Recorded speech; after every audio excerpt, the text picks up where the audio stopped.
Informasi selanjutnya, sebuah money changer di Jalan Bypass Ngurah Rai Kuta Bali dirampok sekawanan bersenjata api. Setelah membekuk karyawan, perampok berhasil membawa kabur uang senilai 811 juta rupiah.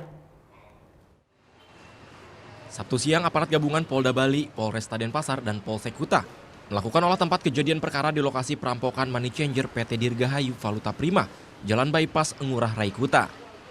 Dari keterangan saksi, perampokan terjadi sekitar pukul 11 siang. 3 orang bersenjata api masuk ke dalam money changer dan membekuk 5 karyawan. Setelah itu dengan leluasa para rampok membawa kabur uang senilai 811 juta rupiah. Tim Inafis Polresta Denpasar mengamankan sejumlah barang bukti, diantaranya borgol yang digunakan perampok untuk membekuk karyawan. Aparat gabungan yang sudah mengetahui ciri-ciri pelaku kini sedang melakukan pengejaran. Muhammad Hasanuddin melaporkan untuk NET. Oke, sekarang Udah selesai kan nontonnya? Nah, jadi jangan lupa buat like, komen, dan subscribe ya.